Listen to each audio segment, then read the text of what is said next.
Is Melody Wilson coming to you live, talking to you about what's been going on in Edmonton's real estate market and what's happening. Now, if you live here, you will know it is snowing on April 30th. Like a lot of snow just fell down. Now, if you also are from here, you know that the snow will be gone very shortly. It's not going to last a whole lot. We need the moisture, but the snow is not fun. So anyways, that's a side note. Let's talk about listings in Edmonton. So currently, there are a little bit more than there was last week. And if you've been following me the last few weeks, you're going to see that the listings have been increasing every single week. And it just means that our listing inventory is, in theory, keeping up with the demand that buyers are buying. So there's more listings coming on than are selling. But that doesn't mean we are now in a buyer's market, not even close. It's just that there's a lot of listings coming on and a lot of buyers still going on. That's very typical for spring market in Edmonton. I say spring like that because it's literally snowing. But I foresee that it will get busier just because of the weather going to be finally warming up. Now, if you take a look at St. Albert, they went down by quite a bit from 1 week over the last. And so did Sherwood Park. And Spruce Grove was slightly higher in their listings and Beaumont lower. So you can see the listing inventory is still pretty decent. It needs to be, in my opinion, again, at the 2,500 to 3,000 mark before we're balanced. Balanced market means when there's sellers and buyers have more of an equal buying power and negotiation power. But right now it is still very much a seller's market. However, it depends. Some sellers are getting a little too ambitious and think their house is worth a certain amount of money, and then that's why it still sits. So we are still seeing that now. Because inventory is lower, we are seeing homes that have been sitting for a long time still end up selling. And in a buyer's market, that would never happen. It would just sit there and sit there and sit there, even if you tried to change the price. Now let's take a look at how many sales went pending in the last 7 days. In Edmonton, it was lower than it was last week, and in St. Albert, slightly lower as well. Sherwood Park, just one slight difference. Spruce Grove was up by a couple, and Beaumont up by a little bit. Spruce Grove is west of Edmonton and has become one of the more affordable areas in Edmonton to live in, surrounding areas. And so you're starting to see sales go up there as well. There's a lot of new build out there, a lot of the resale. You don't see a whole lot of option. In Edmonton, with it dropping a little bit, is nothing of concern. It's just 1 week out of the entire month. Overall, everything has been increasing. Now, if you take a look at the sales, again, are we seeing multiple offers? Yes. Are we seeing multiple offers with deals with no conditions? Not as many. So in years prior, a couple of years ago, you see multiple offers, and for sure, there wasn't just one unconditional deal. There was a few to choose from, and you had to also decide, is this actually unconditional, or did they just not put the financing condition so they could win? That's two totally different things, right? Someone saying that they don't want to put a condition in so they can win the offer, but they still need financing is very different than an actual true cash offer. Now in Edmonton this year, it's busy, yes. Multiple offers, yes. However, we're still seeing offers with conditions are still being accepted. So inspection financing still very much being accepted. You can see that the last week we had 284 sales in Edmonton, 31 in St. Albert, 25 in Sherwood Park, and 18 in Spruce Grove, 10 in Beaumont. So a very consistent amount of sales week over week in our Edmonton area. Just means that people are removing conditions. Maybe it's been on for, maybe they had 5 days conditions, 10 days conditions. The regular time you see in a non-competing market would be about 2 weeks. When you are seeing competitive offers, one way that people can try to win is to make the the condition period shorter. So instead of the 2 weeks, maybe they'll do 1 week or maybe 5 days or 3 days. Again, maybe they don't even have a financing condition, but they want to do a home inspection, and that maybe is done in a couple days. That being said, home inspectors are also booked out, so it's not like you can just run up and grab that necessarily. So make sure you understand kind of what the market is for the specific area you're buying in. So let's take a look at what about last year compared to this year. Last year, like I said, this year is busier than last year, and it definitely is because you can see The sales from Edmonton to last year at this time, 20 some sales difference. So we are busier. In general, we're busier than we were last year for sure. And we can see that in these numbers in the surrounding areas. It's pretty similar and comparable year over year. But in Edmonton, it is getting busier. And do I have a crystal ball, and can I anticipate next year, will it be busier than this year? I don't have a crystal ball at all. So I have no idea if next year is going to be busier. I just know what we know now. And I know that it's the end of April. Tomorrow's May 1st already. Typically, our market quiets down in June and July because people are wanting to go on vacation and they're doing their summer stuff before school starts again in September. So if you write an offer today, it's conditional for a week or two, and you remove conditions and you move in within 30 days, that's already June possession. 60 days is already July possession. When you look at resale homes, you're looking anywhere from 30 to 60 days for possession usually. For new build properties, if they're done, they want you in ASAP. So you're looking at probably June as an early June as a quick possession, mid-June, because they need time to kind of turn over the house as well, even though it's finished. So definitely it is the time for people to buy if they want to move for this summer. Now, if you're planning to go, I'm going to go house shopping in summer, you may or may not be able to move in before September. Depends on what you end up negotiating and what you're looking to do. If you're looking in August and want to move in by September, that is some really tight timelines. So usually better to kind of start that process sooner than later. What are interest rates doing? Now, I think that I need to bring Stacy in on one of these calls, which is the mortgage broker I refer to, because I don't have a mortgage broker background. All I know is the interest rates. People are waiting for them to drop. They haven't done too much of anything. Now, that's a good thing. They haven't gone up or down. They've just kind of stayed the same. And I think people need to understand too, even if they do go down, you should be buying in a price point that you can afford, even if the rates go up. As much as we want to believe that the prices or rates are going to go down again, you have to understand the rates can always go up. So you shouldn't be buying at your max. You should be buying at what that is. Now, that's a whole nother situation. When you're buying a home at location, price, and type of home, think about your price. You need to compromise. Not everyone wants to. They've been so used to in a buyer's market getting whatever they wanted for a really low price because the interest rates are low, the house prices were low, so they got that dream home right away. What we're seeing in this market is people need to be more patient, and they need to enter the market and then build up the equity, live in the home for 5 years, then move to the next house.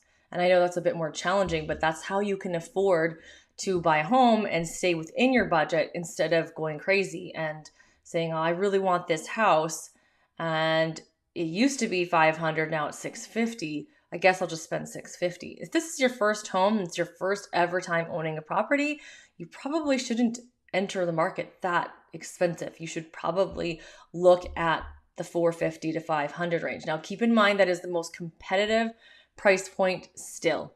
Anything between $300,000 to $500,000, you should probably expect to be in multiple offers. It depends, again, on the house itself. Now, I went through and looked at some of the comments previously of communities that you guys are interested in. If you're watching me live right now, you can comment in the comment section and let me know which areas you're interested in learning a little bit more about. I'm just going to go into my screen to share with you some of the neighborhoods that I had been requested to take a look at. Now, if you're watching me live, somebody was asking me about these neighborhoods that I'm not sure I quite understand. So there's ALCES and Matson in the south. Now, Matson, I believe, is one of the areas that is a new build marketed area. And if you understand what that means, not all new build areas kind of show up in the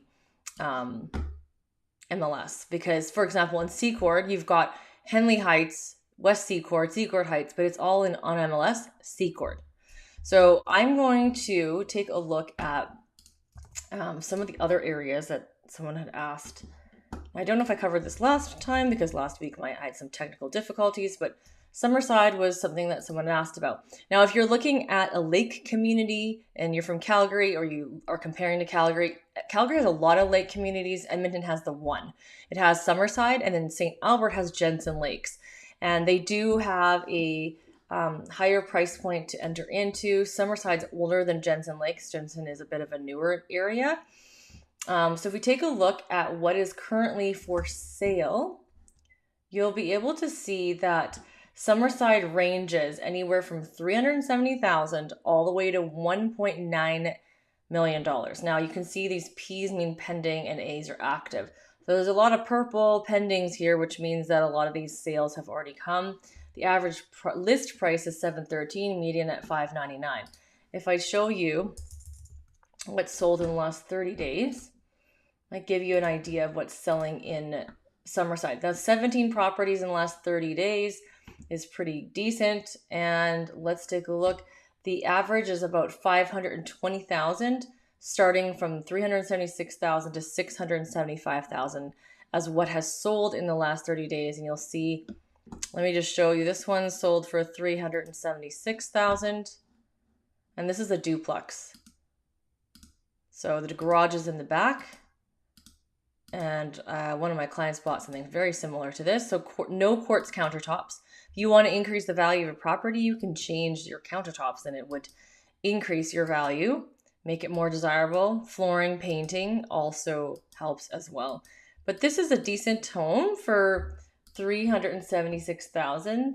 Now, if you're looking at a front attached garage, there's one here for $450,000 that was 1,867 square feet. You can see the inside here.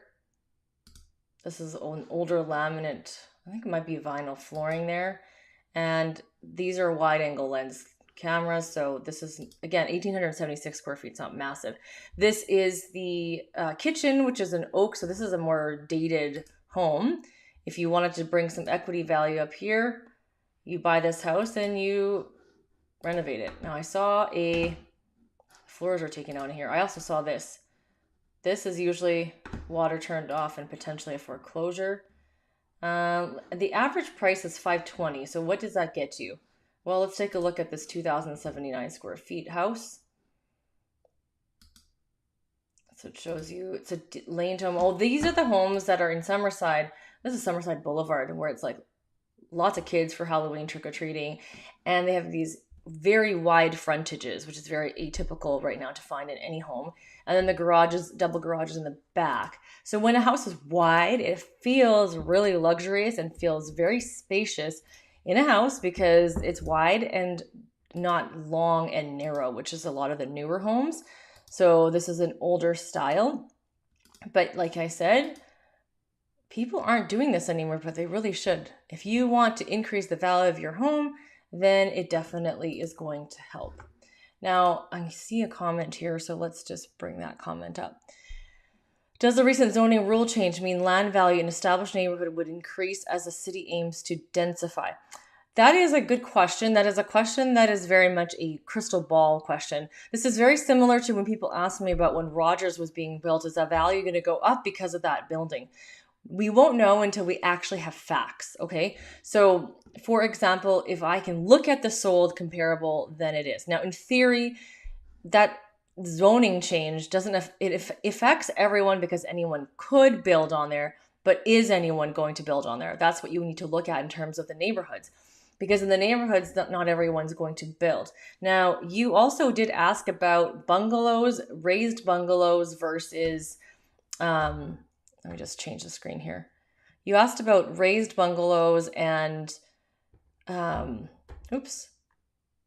bungalows and bi-levels. So in my opinion, the raised bungalows are pros and cons. Pros, they're usually in a very desirable neighborhood because it's an older style. But con, there's a lot of structure, because of the age of the home and the wiring, and just even the upper floors don't have the bathrooms. Sometimes some of them do have it, but if you're looking at trying to make sure most people can live in there for affordability, like for families to live in there, if you only got 2 bedrooms up and 1 down below, it's kind of not the greatest. Oh, look, yes, you did catch us on time. Sorry, I'm always all over the place for timing for these lives because of my real estate life. A lot of times I'm here at 9 a.m. Mountain Standard Time, but today happened to be a little bit later just because we had a home inspection this morning. So anyways, going back to your bi-level or your raised bungalow question. For the bi-levels, they tend to have bigger windows in the basement. So to me, that's a huge pro. It doesn't feel like you're in a basement.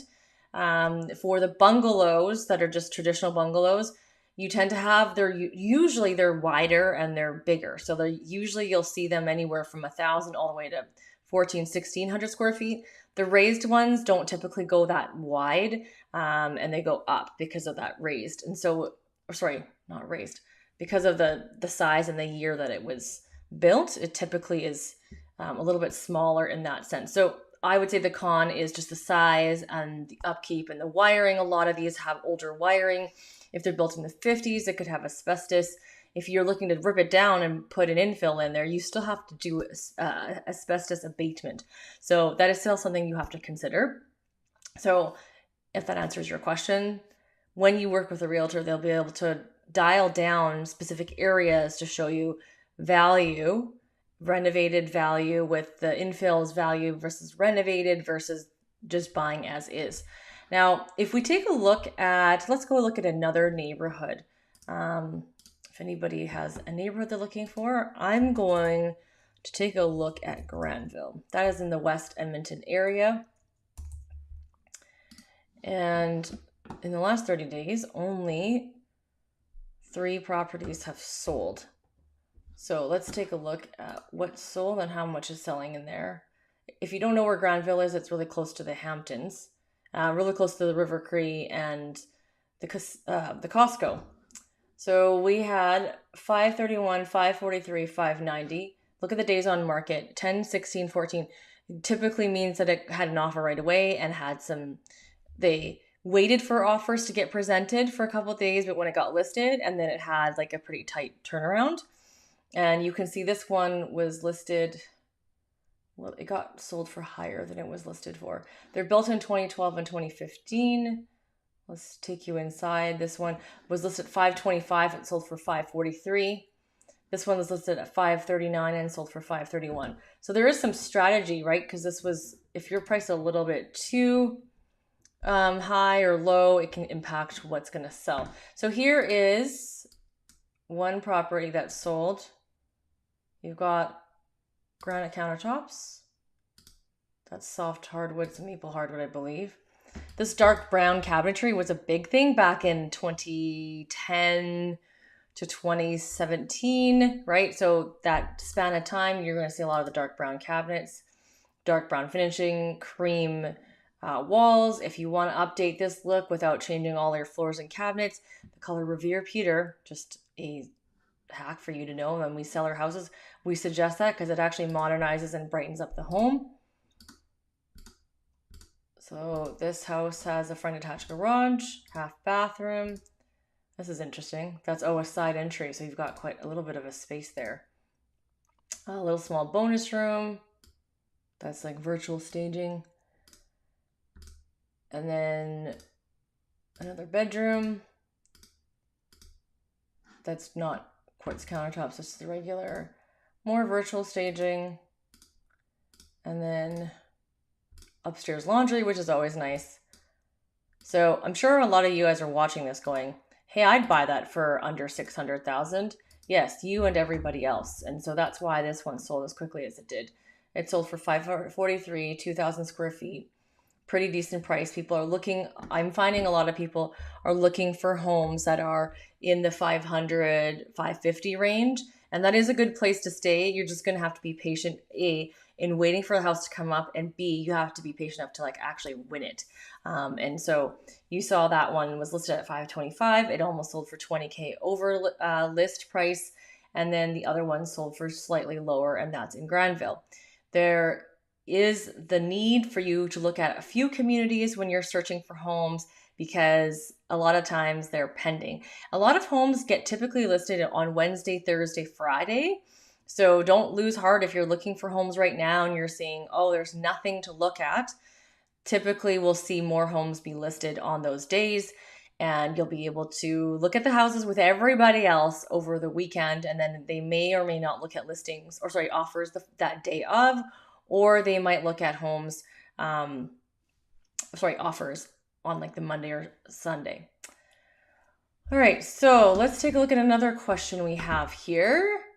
Do aged homes built in 50s, 80s tend to depreciate slower than younger homes in the same neighborhood?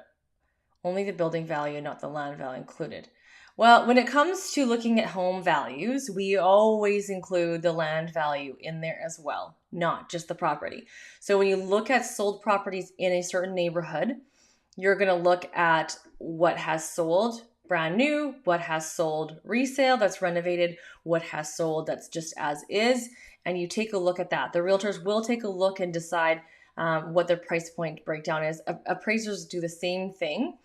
And homes that are 50s to 80s usually are on larger lots. And so that's why we cannot separate the value of the building and the house. The homes that are younger, for example, the split lots, they're on smaller lots because they were split up and then they have two newer homes on there. And so you can't really compare an apple to an orange. They're not the same thing and they don't have the same comparable values. The 50s to 80s homes can depreciate. They don't actually depreciate. They will actually appreciate because of the land value. And if you do things like renovate, add value to the property, you will end up appreciating the value of that property as well too. So hopefully that answers your question about that. So if you are interested in buying a home in Edmonton and you're wondering if now is the right time or should you wait till fall, it totally depends on your situation. If you're looking at buying a house in the fall because you're thinking interest rates will be lower, keep in mind you may not have as many choices. People don't tend to put as many listings up in the fall. Now, again, I don't have a crystal ball. People could still be doing it. In the new build world, we're seeing builders still build at a pretty decent pace, and they are still doing their price increases and price increases. I just roll my eyes because they always like to do this because they see the resale market being really busy. And so then they want to get in on the action. But guess what? This is insane. If you have your house listed on the resale market and it never sold at that price, why on earth would we increase the price of that home? We would need to decrease it, not increase it. And that is what builders are doing. They're going, this house hasn't sold for 6 months, but we're going to increase it because the prices are all going up. The prices may go up in terms of how much it costs them to build new construction, but this home's already constructed. So that's just my beef with them and their pricing strategies. It's quite weird. And they have a bit of a, a monopoly when it comes to that, because if you want to buy brand new, then you have the choices only to buy from the builders that are brand new. And so their pricing strategies may or may not make sense. And so you have to be careful of how much are you paying over? Are you getting a deal? Is there deals still to be had with new builds? Yes, there is for certain ones. So just make sure you understand what you're purchasing. And next week, we'll be back here live again. Let me know if you are watching this as a replay, what you'd like to see and talk about next week. Bye, guys.